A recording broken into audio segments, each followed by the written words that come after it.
The Auburn Tigers have an incredible opportunity to make a major statement.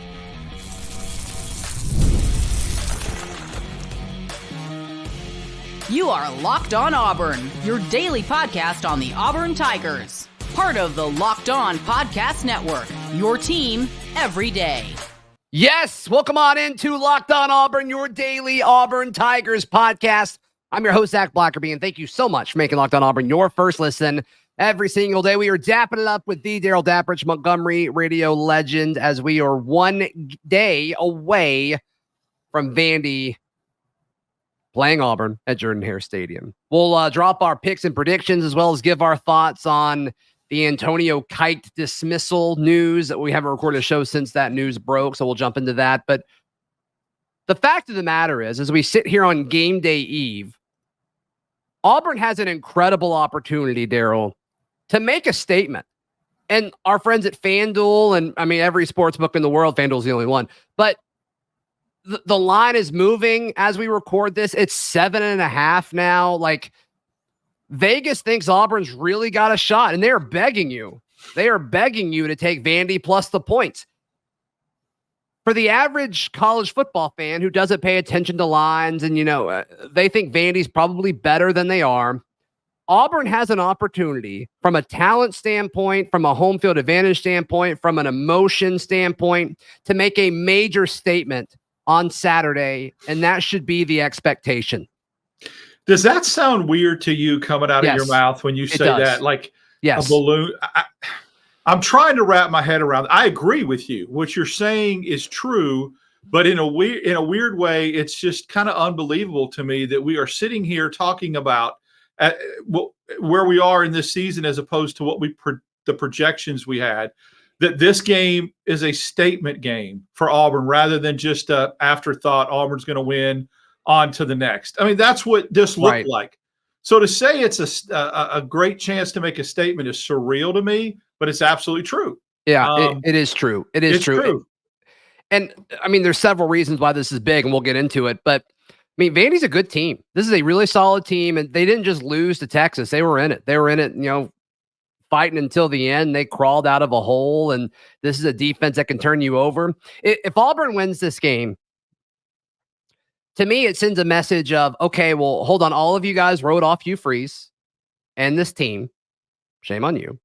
All of the folks wrote off his ability to coach and develop and hold the locker room together, hold the recruiting class together, and keep his team focused for the rest of the season. If Auburn wins against Vanderbilt and they make this statement, and I think a statement needs to be, I think you need to cover the spread to make a statement against Vanderbilt. Right. You need to win by, more than 7.5 points as it currently sits. Sure, like, you can't overlook ULM. We learned that the hard way last year. But A&M coming to town and then the Iron Bowl in Tuscaloosa, I mean, that just becomes so much. That's a pretty heavy game at that point if Auburn is able to make a statement tomorrow. Well, I'm going to turn the tables a little bit. I'm going to ask you, we try to give reasons. We try to give just, informed opinions, trends. What is it that you think people that do this for a living and have multi-billion dollar buildings in the deserts of Nevada, what are they seeing that maybe the rest of the country's not? What is your gut feeling telling you why Auburn is a 7-point favorite? Now, I know the money line's moving, but I'm saying they still came out as a favorite. So there had to be something there. Yeah. I mean, I think some of this has to do with recency bias, exactly what happened. I think some of this is name value. I mean, once again, they're trying to get people to vote or to put money on the game. And so, maybe the name value of Auburn is heavier than Vandy. But I think some of this has to do with the fact that their quarterback, which is a major part of everything they've been able to do. I mean, Stowers, their tight end / do-it-all guy, he's exceptional. He's incredible. But this doesn't happen. Vandy doesn't have this type season if it's not for Diego Pavia. And he missed some time against Texas. He's back. We'll see exactly what that looks like. But this is a defense, when you talk about Vanderbilt, that I think is gettable. I mean, they've given up, with the exception of Kentucky. Now, Kentucky's offense stinks. Kentucky scored 13 on them, but Alabama scored 35 points on them in like the 5 minutes that they had the football. Right. Georgia State scored 36 on them. Virginia Tech scored 27, even though they won that game. Texas scored 27 on them. I mean, this is Auburn's offense isn't what some of those teams are. I'm not comparing it, but I'm saying that this defense is gettable. And I think when you look at what Jarquez Hunter did a week ago and what Auburn's offense has done over the course of the season in regards to yardage production, not scoring, but yardage production, I think it makes sense. I'm still a little surprised by it. We're having to twist and really kind of like twist our head and squint our eyes a little bit to make it make complete sense. But that's my guess, Daryl. I think the recency bias thing is very important. We remember a lot what we saw last. I think going to play at Jordan-Hare they've taken that into consideration. Don't think for a moment that Vegas doesn't realize Auburn hasn't played at home in a month. There's some pent up excitement there. But yeah. I want you to wrap your head around this. Okay. Vegas is saying that Auburn is better in this particular game or favored to beat a team that beat Alabama. Yeah. That's a fun angle. Well, and this isn't about Alabama. I'm just saying which is a top 14, top 12 team. That's why I'm trying to wrap my head around it going, Alabama gets a lot of love, a lot of name recognition. They've lost 2 games and they're still in the top 15. But yet, Vandy beat them, and Auburn, unless they consider that win a fluke, which Vegas could, a one-off, or do they feel like Auburn's starting to turn the corner and Vanderbilt on the road is just not what they are at home, that it's a little bit fraudulent on the road? Yeah, and I mean, when people who are pro Vandy, I mean, this was on yesterday's crossover, Corey Burton, host of Locked On Vandy. That was a really good conversation. Be sure to go check that out. Somebody commented asking if it was Kirby Smart's son, and that was probably the funniest comment. That was probably the funniest comment there. But I mean, he was listing all of the kind of trips on the road that Vandy has had, and like he really quickly threw away the Georgia State thing, where it's like, oh well, that was just a fluke. And it's like, well, like if you're gonna take away the worst showing of the season when you talk about this team, you gotta take away the best. I mean, I think that's just fair. And so if we do that, I think it's just an okay football team. What's interesting about this? And where did they play Georgia State? Was that they went on the road? It was on the road. That's right. So they've lost to Missouri and Georgia State on the road. On the road. Yeah. Okay. And then they won at Kentucky like we did. Yeah. Like we did. But what's interesting about Vandy, and it's been super fun to watch Diego Pavia this year. Like I'm not taking anything away from what Vandy has done because it's been a super fun team to follow. But these are their last 4 games, and note they're 5-3. They need one more for to make a bowl game. Let's ignore the Auburn game tomorrow just for a second for the point. They host South Carolina, a team that I think is pretty good. They go to LSU. Yikes. And they host Tennessee. You know what? I mean, this is probably a 6-6 football team. Maybe if they lose to Auburn, they might not go to a bowl. So like let's so when you ask like why is Auburn a touchdown favorite, it's like that might be why. Well, I think that's a great point. I didn't think about that angle. If they lose to Auburn, they better beat South Carolina at home, or it's going to be tough sledding to get to a bowl. I think that Vegas is looking at that game and going, if they go to Georgia State and lose on the road there, I can't see how they can go to Jordan-Hare and not get beat on the road. That must be the thought process there. And I mean, I get it. I mean, I totally get that. I looking back on it now, when we had the reaction show, I thought it would be a pick'em or maybe Auburn by 1 or 2 just because of the home. I think we deal. said 2.5, or maybe I said 2.5 and you agreed, something like that. Yeah. Yeah. So a wild turn. I can see it. I can see it too.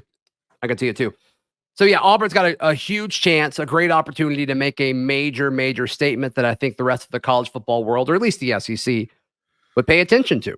So we'll see exactly what that looks like. All right, we had some breaking news happen earlier this week. Sorry it's taken so long for us to address this on the show, but Antonio Kite, the former Alabama corner, dismissed from the team. What does that mean for the Tigers? I don't think that much, but let's jump into it in just a moment, right here on Locked On Auburn.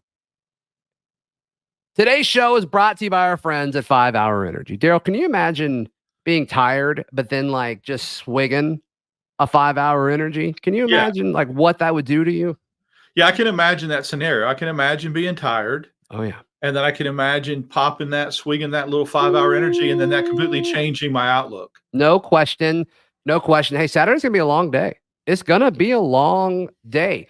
And our friends at 5 Hour Energy knows that being a passionate football fan, it's a way of life. It's not just a hobby. So they've created a new flavor. They actually sent me a box of it, Daryl. I haven't tried it yet, but it's called Stand the Fan 5 Hour Energy Shot.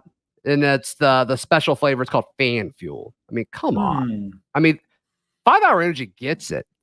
5 Hour Energy, you're feeling groggy for a late kick at halftime. Little fan fuel to get you to where you need to be to cheer on your team. I love it.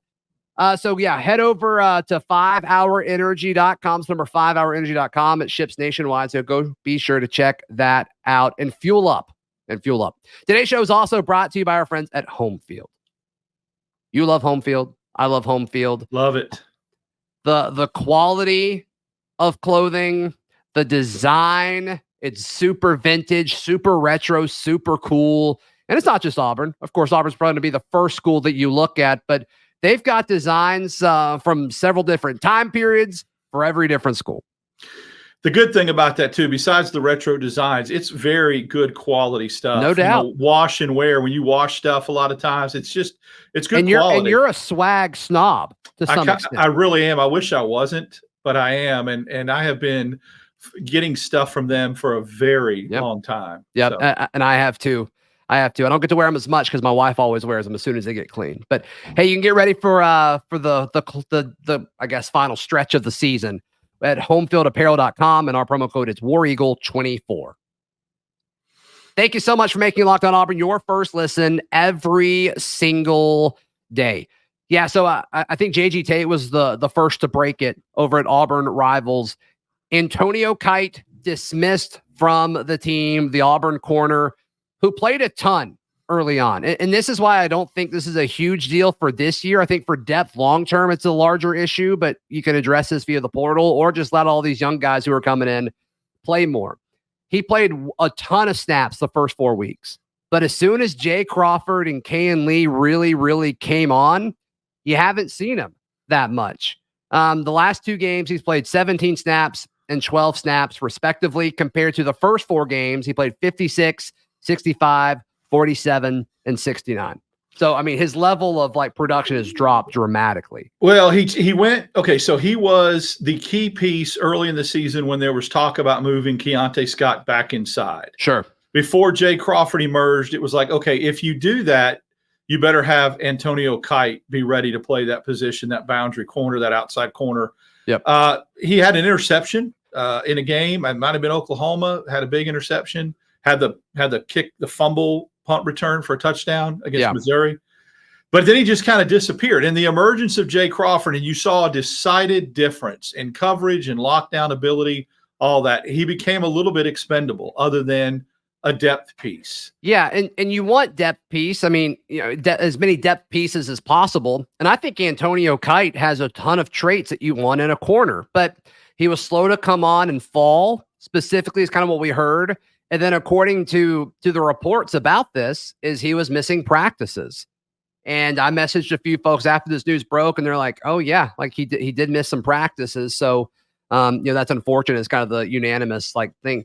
Is a talented guy who it appears blew a really good opportunity. And that's a shame. And you want Antonio Kite, the corner, on your roster. I think he makes your roster better, but you can't have people consistently missing practice. I mean, to me, missing one practice is too many. And the fact that it was multiple, I think that's pretty eye-opening. And when you're a head coach in Hugh Freeze that's trying to battle culture and the reconstruction of what that needs to look like, you don't want him on your team if you're a guy who's missing practice. It's toxic, and it trickles down. You don't want other guys going, well, what? That ain't right. That creates division. It creates locker room problems. Hey, he's missing practice. I'm out here busting it and all that. And a lot of that sometimes, Zach, gets taken care of internally with leadership councils and culture, where a leader, a captain, goes to him and says, if you miss another practice, me and you are going to have issues and problems, where it never even gets to the coach. But it sounds like in this scenario that it's been, frequent, and you cannot have that. You've got to absolutely cut a guy like that loose, like they said, and remember the Titans. Yep. So we'll see exactly what happens with Antonio Kite. Of course, he joined this offseason, transferred from Alabama. At the time, seemed like he was going to be a contender to be, competing for one of those top 2 corner spots. That's when a lot of people were so high on Keontae Scott. And it's just kind of wild to see what exactly has happened. So that's a shame. It's a shame. And just for context, like the last 2 games that he's played in, last game, he did not play a defensive snap. He just played on special teams. And then I guess this would have been Missouri. He played 4 defensive snaps. And so he's played 4 defensive snaps since the 4th game of the season. So it hurts you on special teams, I think, more than anything else. Yeah. You wonder, I don't know if JC Hart is on special teams a lot, but there's a guy that's a candidate to step into that role, speed, athleticism. Yeah, or let some of these younger DBs that, are working their tail off that were a part of it. I mean, there's a long list. I want to see Laquan Robinson on. Yeah, Laquan Robinson, or, do you give more snaps to Faustin in that situation? Mm-hmm. Yeah, I mean, there's plenty of young guys that aren't playing a whole lot. CJ Johnson is on here. Yeah, there's options. So I hate it more for like the kid. Like I hate it for Antonio Kite, the human, because I mean, you don't get too many opportunities like this, and he may get another one, but he's gonna have to transfer, and he's gonna have to work his tail off, and then maybe he'll get another chance, to play at the P4 level. And he just transferred, so that makes it even more difficult. Yeah, right. He just came from another school, so yep, it stinks. It stinks, in more ways than one, sadly. Okay, so we got our picks and predictions coming up right here on Locked On Auburn. Today's show brought to you by our friends at FanDuel. FanDuel's America's #1 sportsbook. We said it, Daryl. We said it. The Auburn line, the Auburn Vandy line, Auburn is now a 7.5-point favorite as we sit down and record this. And that's just, it's amazing to me. It's absolutely amazing. So if you feel one way or the other, if you say, hey, well, Vegas is telling us something, Auburn's going to win by a lot, I'm not going to fall for the trap. Go take Auburn. Or if you're just not buying it, you don't think there's any chance Auburn can slow down Diego Pavia, then go hit up a Vandy. The over-under is still 48.5, and I'm taking the under on that. I think it's going to essentially be a running clock. What is it again? 48.5. Oh, wait till you hear my prediction. Ooh, okay. New customers right now you can bet $5 and you can get $150 in bonus bets if you win. So be sure to go check that out. That's at FanDuel.com. Time for our official predictions for Auburn versus Vanderbilt. We said all week, Auburn can make a huge statement by winning this game. And I think they do. And I think they win big. I think they cover. I think they win by, I think it's a 2-score game. I'm going with 27-17. Yeah, I'm glad I changed my score. That's what I had originally. That's exactly what I had. I agree with you. I told you I would not pick Auburn again the rest of the year until they showed me they could close a game. They did. Yeah. So now I'm back on the train picking what I think is going to happen. I think Auburn's going to win 27-20. Okay. I think Vanderbilt gets 20 points just because of Pavia and his ability to make things happen. But I think Auburn's offense, the defense of Vanderbilt, not as good as Kentucky's. I think Auburn puts a little bit more on the board. I think they continue the trend of letting Hunter eat. And I think Auburn just has enough. That 27-20 may be one of those deals where Vanderbilt scores late to make it close. Then Auburn's got to, hold on, whatever. But I think that in this game, Pavia is going to get his. You just can't let somebody else hurt you. You have to contain him or limit him a little bit. You're not going to completely shut him down. Yeah. If you could limit him like Texas did a little bit, you take those numbers. Other than the rushing totals, because he had like 65 yards rushing against Texas. If you're Auburn, you can't let him escape the pocket and extend plays and get those kind of yards rushing. Yeah, what does that look like? I mean, they do a lot of movement stuff, as far as different forms of the option. And I just wonder if he's going to be able to do that as effectively if he's banged up a little bit. Like, what exactly does that look like? And how banged up is he? I mean, he seems like a pretty tough guy, but he didn't look the same when he came back in against Texas. So we'll see exactly what that looks like. And Auburn's defensive front has gotten better throughout the season. I mean, McLeod and Kieran Crawford's really come on, and these young guys have really stepped up. I think that's the mismatch. I think that's the mismatch in this game, and I'm really intrigued to see how this coaching staff gets these guys ready. We've kind of nailed it on a few, of just kind of not score predictions. We have nailed a few score predictions too, but as far as guys getting picks, we predicted Kay and Lee and Jay Crawford to get picks last week, and that happened. Who's give me a receiver that steps up and does something on Saturday? Coleman. I gotta just feel it in my freaking bones. Yeah. He's going to have a big game Saturday or do something special Saturday.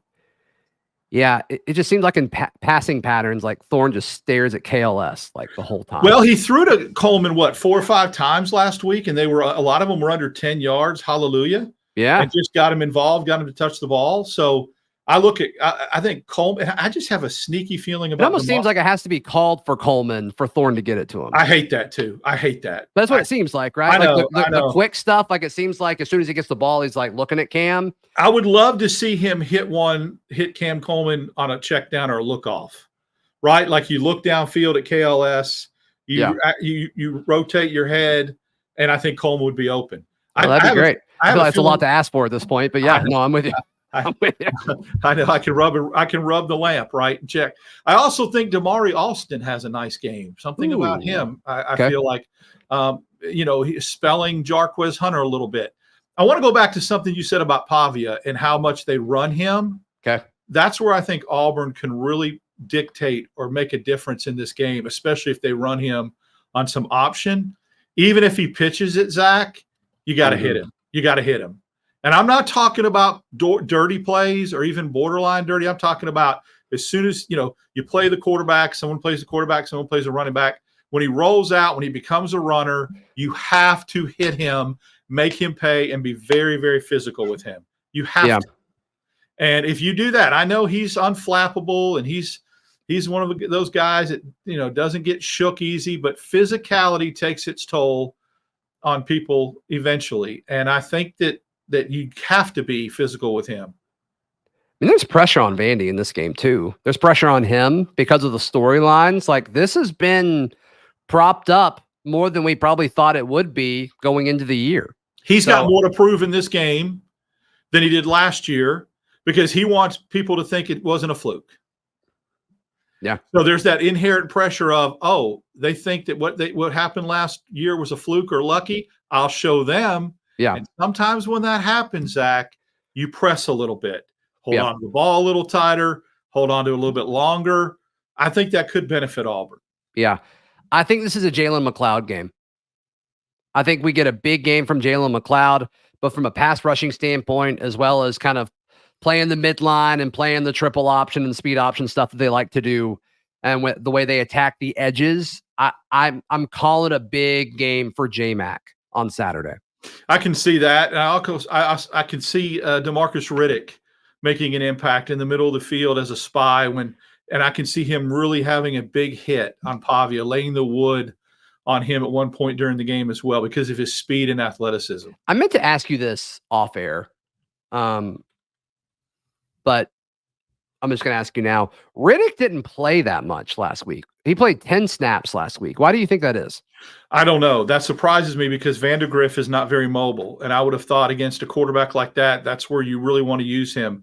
Pin your ears back and go get it. Yeah, 7 of those 10 were pass rushing snaps.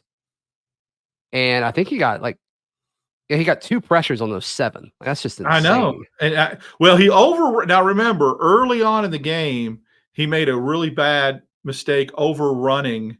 Oh, yeah. And Vandergrift just dumped it down and it went for 14 yards. And he was right in the backfield.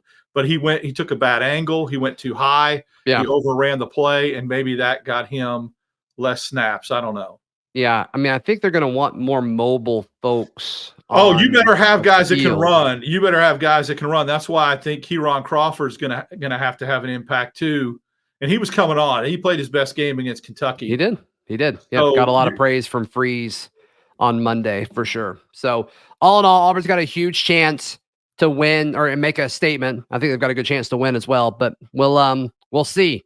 We'll see. Daryl, you're predicting a 7-point win. I'm predicting a 10-point win. What do you think? Let us know down below or on social media or over at thebarnauburn.com. Daryl, how can people check out everything you've got going on? Follow me on X, DAP6410, Instagram, Daryl Dapp, and my numerous appearances with you. Yes. I'll hit right here on Locked On Auburn. Yes, and be sure to like the video. Please subscribe, and we'll see you next time. This has been Locked On Auburn.